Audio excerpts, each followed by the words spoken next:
क्या आप जानते हैं भगवान जगन्नाथ का असली रूप यह लकड़ी की मूर्त नहीं बल्कि एक चमकता हुआ नीला पत्थर था जिसे नीलमाधव कहा जाता था। आखिर वो दिव्य पत्थर गायब कहाँ हो गया और भगवान अधूरी मूर्त में क्यों बदल गए? यह कहानी मालवा के राजा इंद्रद्युम्न से शुरू होती है। उन्हें पता चला कि ओडिशा के घने जंगलों में भगवान विष्णु साक्षात नीलमाधव के रूप में पूजे जाते हैं।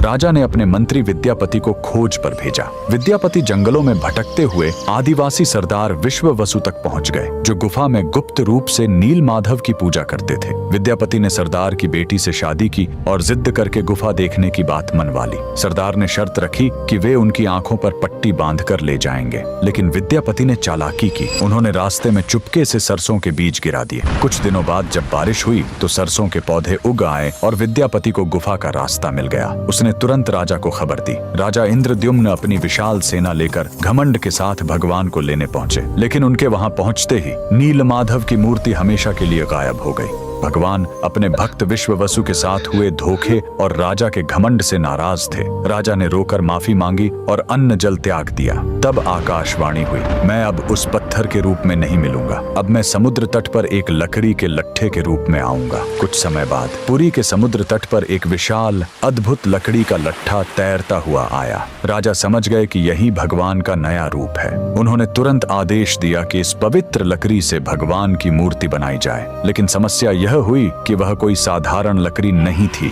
जैसे ही राज्य के बड़े बड़े कारीगर उस पर छेनी हथौड़ा चलाते, उनके औजार ही टूटकर बिखर जाते। उस दिव्य लकड़ी पर खरोंच तक नहीं आ रही थी। तब स्वयं भगवान विश्वकर्मा एक बूढ़े शिल्पकार के रूप में आए। उन्होंने कहा, मैं इससे मूर्ति बनाऊंगा, लेकिन मेरी एक शर्त है, 21 दिनों तक कमरा बंद रहेगा। अगर बीच में दरवाजा खुला तो मैं काम छोड़कर चला जाऊंगा। राजा मान गए। 15 दिनों तक अंदर से छेनी चलने की आवाज आती रही, लेकिन फिर सब एकदम शांत हो गया। रानी गुंडिचा को लगा कि बूढ़ा शिल्पकार शायद अंदर मर गया है। घबराहट में उन्होंने दरवाजा खोल दिया। अंदर देखा तो शिल्पकार गायब था और वहां भगवान जगन्नाथ, बलभद्र और सुभद्रा की अधूरी मूर्तियां थीं। राजा बहुत दुखी हुए, लेकिन तभी भगवान ने संकेत दिया कि वे इसी अधूरे रूप में रहकर भक्तों को दर्शन देना चाहते हैं। यही कारण है कि आज भी हम भगवान के उस अधूरे लेकिन सबसे प्यारे रूप की पूजा करते हैं। कमेंट्स में जय जगन्नाथ जरूर लिखें।